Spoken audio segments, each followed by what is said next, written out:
Zach Wilson wasn't just good, he was an advertisement for the New Orleans Saints offense.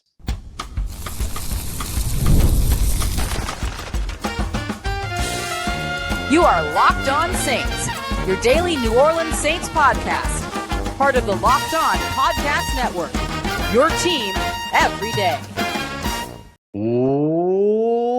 What is good, Who Dat Nation and Who Dat family? I am your host, your Saints reporter, and your friend, Ross Jackson.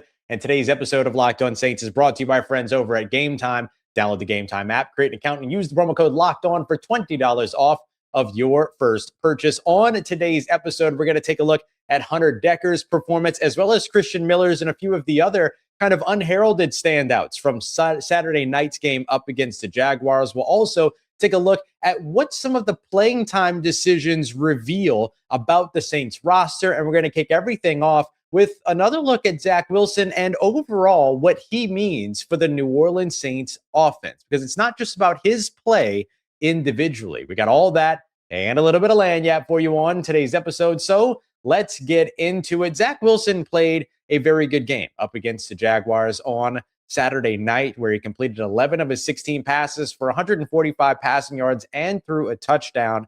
But more importantly, he moved the offense efficiently, and he did so as a quarterback that was brand new to this system. Remember, Zach Wilson only just signed this past offseason and was the most successful quarterback on the football field out of the guys that have spent multiple years in this system. We'll get to Hunter Dekkers in a little bit. Obviously, that was a very specific situation when it came to him. But of the quarterbacks that played on Saturday night, Zach Wilson had the least amount of experience in Kellen Moore's system and was the most successful. And I think that doesn't just tell us something about Zach Wilson. I think that tells us something about Kellen Moore and his offense as well. The sluggo to Bub Means down the right sideline. The cover two hole shot to Barrion Brown down that right sideline.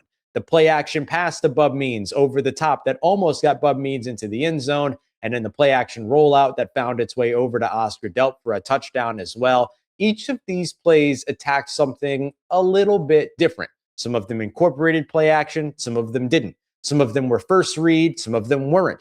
All of these things go to show exactly what it is that Kellen Moore's offense provides to its quarterbacks, and how, when taken advantage of by that quarterback, it can help this offense step its game up to the next level. Let's hear a little bit from Zach Wilson, who I asked about the sluggo route, the big pass down the right sideline to Bub Means. And he explained a little bit of how it came together. And listen closely. It's not just, hey, I made a great throw and Bub Means ran a great route. It wasn't that the defense blew a coverage. Everything is about how the system opened up the opportunity and the players just had to take it.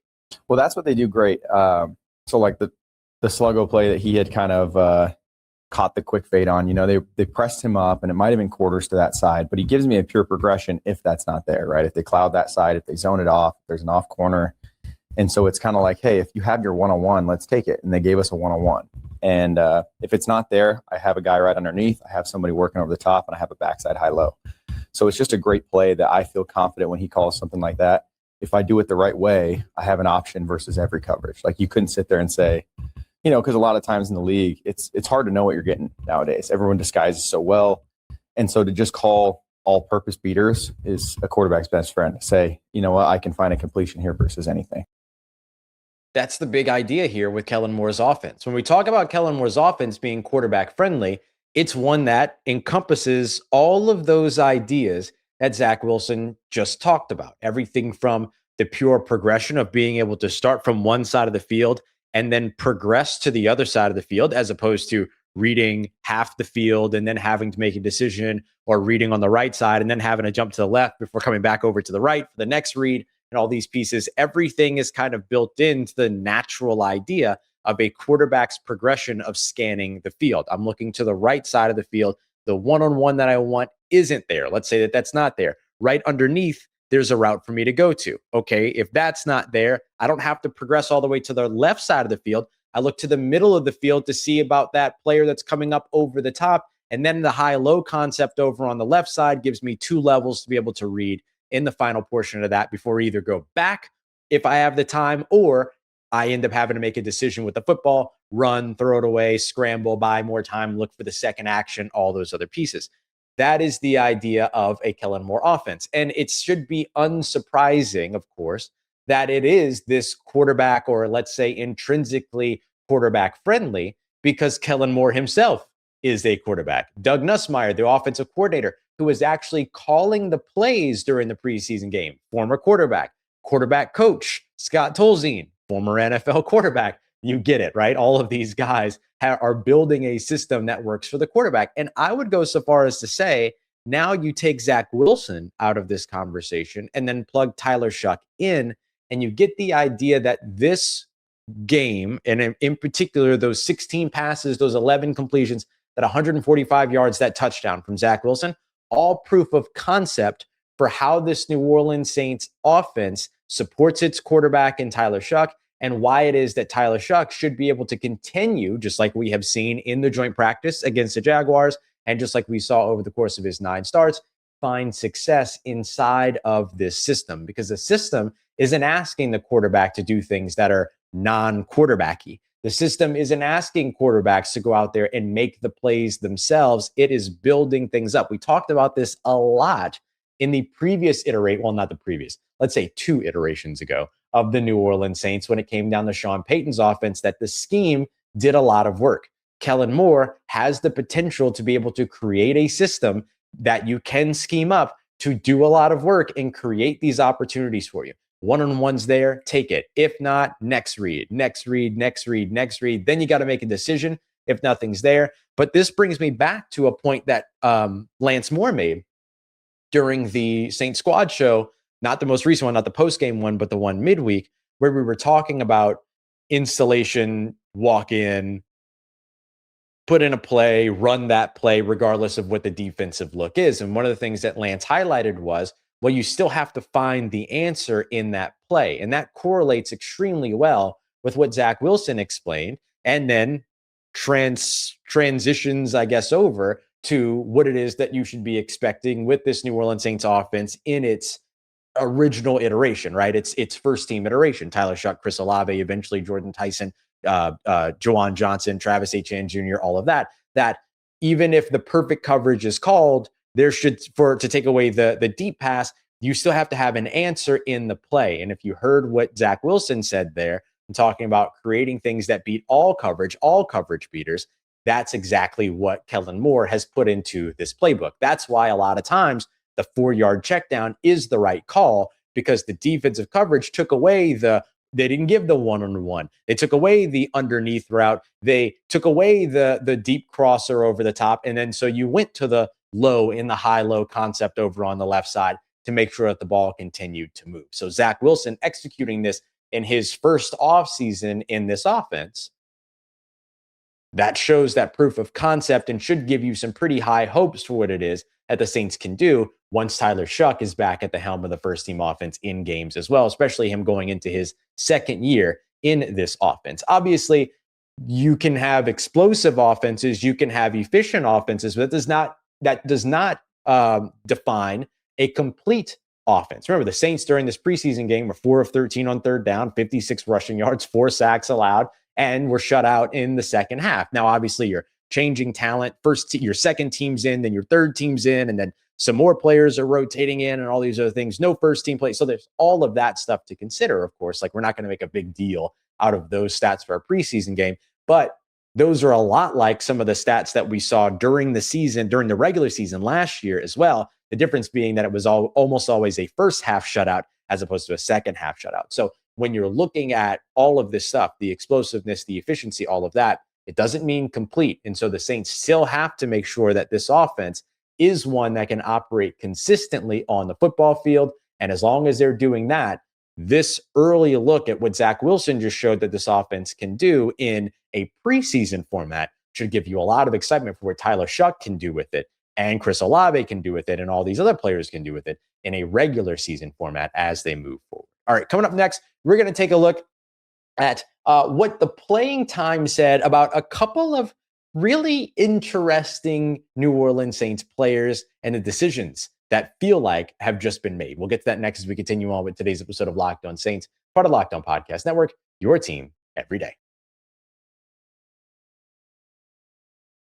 Today's episode of Locked On Saints is brought to you by our friends over at Game Time, the best place to go to pick up your tickets to your favorite sporting event like the Saints and the Detroit Lions. If you're willing to go on the road, maybe you're an LA Saints fan, you want to see them in the preseason up against the Rams this weekend, or you just want to wait for them to come back home in their first home game up against the Las Vegas Raiders and former New Orleans Saints offensive coordinator Clint Kubiak. Well, if you want to get in on any of that, you can do so by downloading the Game Time app today, where you won't have to worry about long wait times or extensive checkout processes or surprise fees. Instead, you're going to be able to buy your tickets with transparency. You can see your view from the seats. You're going to be able to see the price that you're going to pay before you pay it with no surprise fees at checkout, thanks to Game Time's all-in pricing and much more. So take all the guesswork out of buying tickets to any event by downloading Game Time today. Download the Game Time app, create an account, and use the promo code LOCKEDON for $20 off of your first purchase. Terms apply. Again, create an account and redeem code LOCKEDON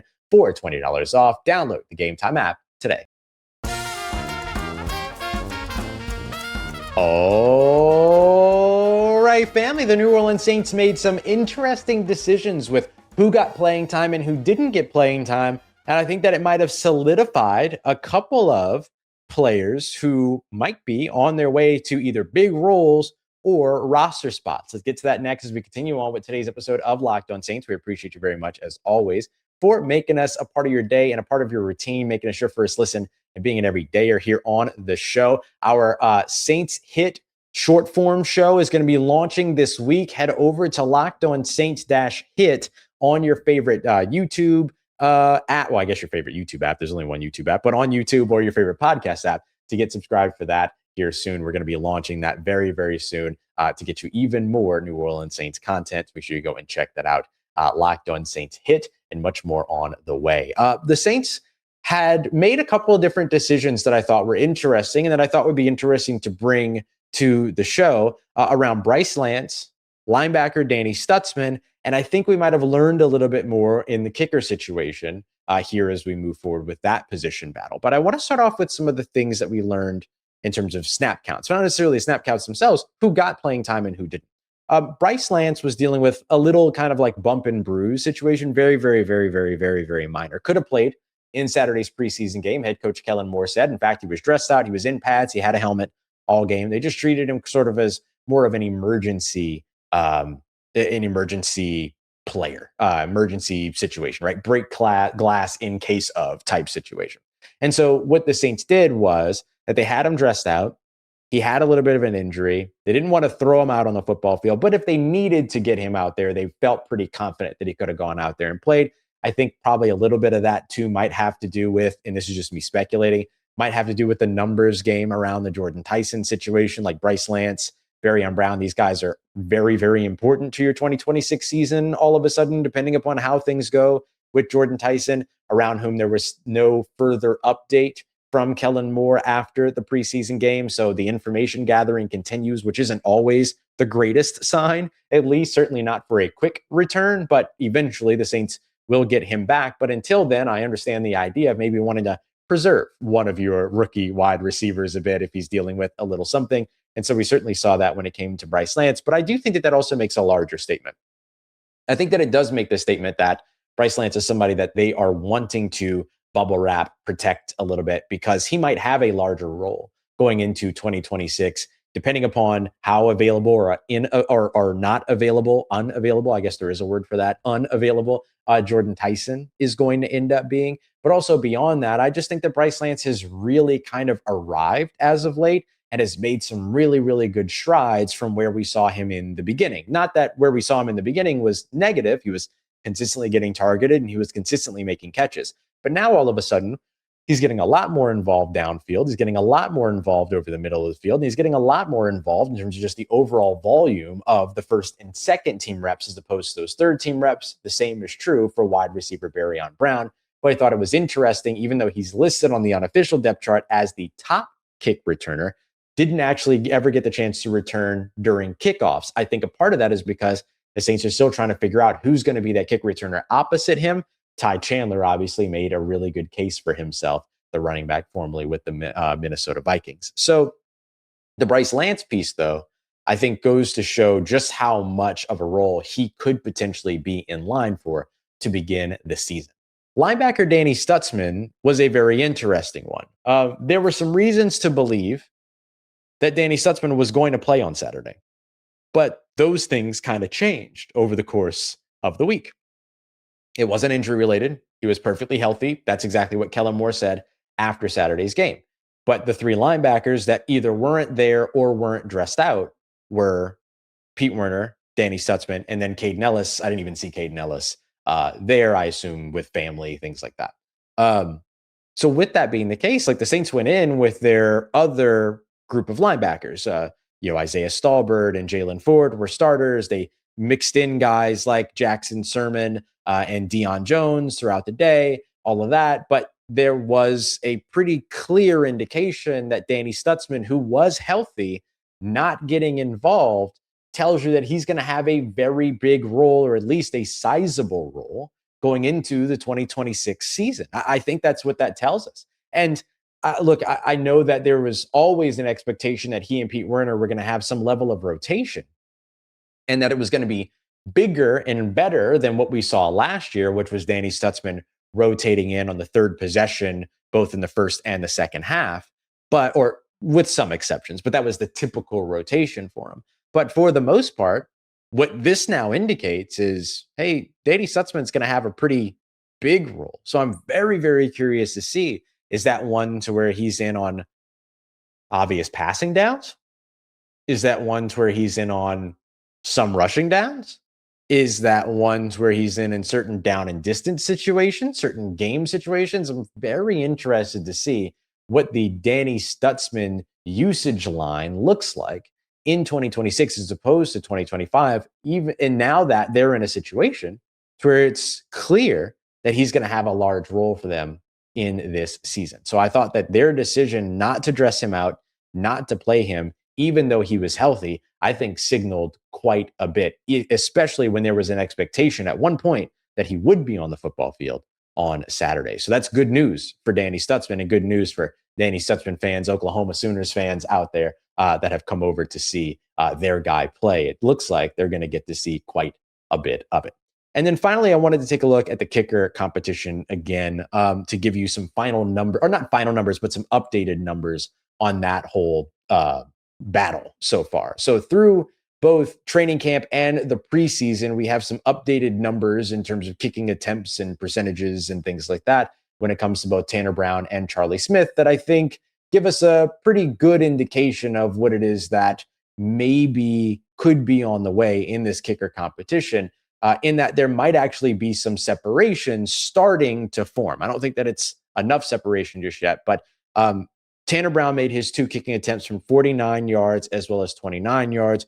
Charlie Smyth made his 2 point after attempts, right, his extra points, but then missed from 52 yards out in his field goal attempt during this game. So he was 0 for 1, while Tanner Brown was 2 for 2, and then Charlie was 2 for 2 on the extra point side. So all kicks encompassed, including re-kicks during training camp and extra points during the preseason. Charlie Smyth is sitting right now at 35 of 44, which is 79.5%. Meanwhile, Tanner Brown is sitting at 35 of 40, which is 87.5%. What a difference just 4 kicks makes, because they've actually made the same amount of kicks. It's just that Tanner Brown is there with 40 attempts and Charlie Smyth is there with 44 attempts so far through what we have seen as the media. So that's kind of where things sit right now. An opportunity for either Charlie Smyth to flip that switch. This was around the same time that he flipped it last year and then went on to hit double-digit kicks all in a row without missing any, going even through preseason and training camp. Or for Tanner Brown to finally say, okay, there's a little bit of separation here. Now let me create some distance in this thing. So I think that the kicker competition is really about to heat up here as the preseason continues to roll along. All right, coming up next, I want to take a look at a couple of other standouts from Saturday's matchup. Hunter Dekkers, Kristen Miller, both impressing in their debuts, even though Hunter Dekkers might have come up a little bit short, considering the situation that he was in. There's a lot to like about what we saw. Let's get to that next as we continue on with today's episode of Locked On Saints, part of Locked On Podcast Network, your team every day. Today's episode of Locked On Saints is brought to you by our friends over at Square. Support for today's show from Square. Behind so many local businesses that people visit every day is Square, which is a platform that's designed to help businesses sell, manage, and grow by kind of connecting everything as you move forward and certainly helping out the customer experience. One of my favorite coffee shops here close, they've got Square. It's super simple. If I see a line out the door, I know I can just jump in line even still because it's going to go quick because it's tap. You're moving on. It's keeping track of everything from your loyalty points for you as well. So you don't have to carry around one of those punch cards and everything, which I inevitably lose before I fill them all the way out anyway, because that's just how I be. Everything over there over at Square is making it easier for the customer in your store, but also making it easier for you as well. So you can spend less time managing technology and more time focusing on your customers. I would absolutely recommend this if you're a business owner, and especially right now, because you can get up to $200 off of Square hardware at square.com/go/lockedonnfl. That's SQUARE.com/GO/lockedonnFL. Run your business smarter with Square. Get started today. Let's get it, Who Dat Nation. The New Orleans Saints had a few other standouts beyond the big name standouts that we broke down in yesterday's episode. Some other guys that might have flown under the radar a little bit by virtue of position or by virtue of how a game might have ended, still deserve a little bit of praise for some excellent performances up against the Jacksonville Jaguars. So let's get into it here. We appreciate you very much, as always, making us your first listen and being an everydayer here on the show. Make sure you go and check out our good friend Matt Moscona over at Locked On LSU. Keep you up to date with everything going on over in LSU camp and getting ready for that LSU Tigers football season, which is sure to be a very, very fun one. You can catch him here as a part of the #1 sports podcast network, the Locked On Podcast Network, your team every day. You can find him on YouTube, wherever you get your podcasts, or on the Gulf Coast Sports and Entertainment Network every day between 10 and noon. So the Saints didn't win. Yeah, right. That's just the truth, right? They didn't win. They came up short, 20 of 24. But we were talking about kind of the individual performances. And I do think that, like, as I went back and I watched the game again, Hunter Dekkers' performance in the final drive was excellent. Takes over, gets a 2-minute drive opportunity, helps to kind of march the team downfield. The Trey Palmer, was it a catch? Was it not a catch situation? Not getting in the way, and then them being able to still drive down the field. They pick up the defensive pass interference penalty, and then they get right there at the front of the goal line, and then they come up short. But I gotta say, like, kudos to Hunter Dekkers, who doesn't get the opportunity to work 2-minute drills. Understanding when to rush up to the football and spike it. I mean, being able to get that down with 1 second left. Zach Wilson said after the game that they know that 12 seconds is kind of the cutoff for that. I think the snap came at 16 seconds, if I remember correctly, and they got the ball down with just 1 second. You saw some confusion about where the ball should go, players trying to grab the ball, players giving the ball to other players, no one giving the ball to the official. So typically the rule is get the ball to the center goes to the official places the ball, and then that way the center can snap the ball. But there was a little bit of confusion around some of that, who was playing center at that time, all these other things. And that's just preseason stuff. But Hunter Dekkers being able to overcome all that and help to march this team down the field in a 2-minute drill that he does not get to work, throwing the players that he doesn't often get an opportunity to build chemistry with, and being under a pressure that he has never had to face before in an NFL game, because this was his first time ever taking snaps in the NFL. Yeah, he took UFL snaps last year. He was injured for a few games, but then came back and still performed well. And he performed well while he was at the UFL as a whole. But the opportunity that he got, valuable here in this preseason game. And I thought that his performance was worth highlighting and shouting out, because not a lot of guys are going to get thrown into that situation and find as much success as he found in the 2-minute drive. Yeah, I know they didn't win the game and he didn't throw the game-winning touchdown and all those other things, but even just getting them in position to do so, remarkably impressive. And so a shout out to Hunter Dekkers. I don't know what the future of this guy is and what's really in store for him and all this other stuff, but man, like, just being able to go out there and do that, I think that probably got some eyes on him as a guy that, you know, is worth looking at, continuing to develop, continue to have in the room, if nothing else. And so as long as he's here in New Orleans, I think we'll have a pretty good fit here in the Big Easy. Another player that really stood out for me was Kristen Miller. There were only 2 players for the New Orleans Saints defense that rushed the passer more than 3 times and had a pass rush win rate of better than 11%. The only 2 players that did that were Mike Heldman, who had an awesome game, the edge rusher out of Central Michigan, who we highlighted in yesterday's episode. Shout out to Mike Heldman, Dr. Strange, in the celebration. That was awesome. But then also Kristen Miller, who only rushed the passer, who only had 1 pressure, also only rushed the passer 9 times. And on top of that, though, was outstanding in the run game.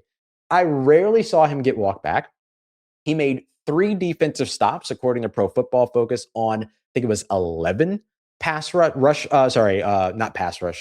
defense snaps. So remember, those PFF stops are raw stats that are considered to be failures for the offense in terms of execution. And so really, honestly, excellent performance from him. He is dealing with a shoulder injury. We'll see how things go coming out of that. He went into the injury tent right before halftime, stayed in there as the team went into halftime, and then just kind of went back to the locker room, which I guess is your only option at halftime, and then did not play in the second half. Did not see him out on the field in the second half either. Saints probably continuing to play that one a little bit more cautiously. And then additional shout-outs go to Awesome Richards as well as Will Sherman over on the offensive line, who also had some impressive performances on the day.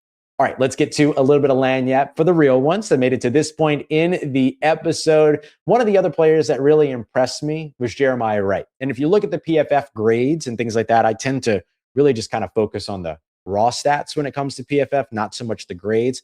Raw stats told some really nice things, right? Gave up 2 pressures. Both of them were hurries, no hits, no sacks, anything like that. And then the team, found some good rushing ability and things like that too. But the thing that I really enjoyed watching him, that there is no grade for, that there's no stat for, or anything like that, was just how just ridiculously energetic he is on the football field. And I do think that that matters. I mean, when you have an offensive lineman in particular that's carrying that kind of energy to where he's celebrating big wins, to where he's, pumping up teammates and all these other things, I do think that that goes a long way. And that's one of the values that a guy like Jeremiah Wright brings that we haven't gotten a chance to talk about, because you don't really get to see it as much in a training camp environment because he's focused, right? You're going from one snap to the next snap and all that. You kind of got to see it during the one-on-ones where he, stood up, didn't get moved, all those other things, and ended up kind of flexing on everybody and kind of shouting a little bit and everything. Like, I love that tenacity. I love that energy, but you really got to see it in an in-game format from him, which I thought was really, really, really, really cool to see. And so I wanted to shout out Jeremiah Wright as well. Gave up a couple of pressures, but that's fine. They know that pass blocking is the kind of next step of development for him. They knew that coming in. He knew that coming in. He's a bit more of a polished run blocker than he is a pass blocker. But now with Dylan Radins out for the season, him, Will Sherman, Awesome Richards, these guys become very, very, very important to what could be necessary for New Orleans should they experience any injuries on the front, the top 5, the starting 5, if you will, of the offensive line. And so watching him continue to develop and watching sort of that love of the game that he has come to fruition was awesome to see. All right. So, look, Saints are headed to, and we are headed to California on Monday today. And so we'll be out there. I'll have another episode for you tomorrow morning. And then we'll continue to cover everything. Saints will practice in Oxnard up against the Cowboys tomorrow on Tuesday. They'll have their own practice on Wednesday. And then Thursday, they will practice up against the Los Angeles Rams, which will be their 3rd and final joint practice before the 2nd preseason game against the Rams in SoFi. So a lot of new information on the way for this New Orleans Saints team. And so coming up in tomorrow's episode, we'll take a look at the players we want to see shine during their joint practice against the Dallas Cowboys. We appreciate you very much, as always, for making us a part of your day, part of your routine, for saying yes to me in the show. If you see me, please say hi. If you need anything else around your New Orleans Saints in between these episodes, make sure you follow me on your favorite social media at Ross Jackson, NOLA. Hit me up. Let me know what the family's doing. Let me know how you living. Let me know how you're momming them. And trust you, that nation. I'll holla at you.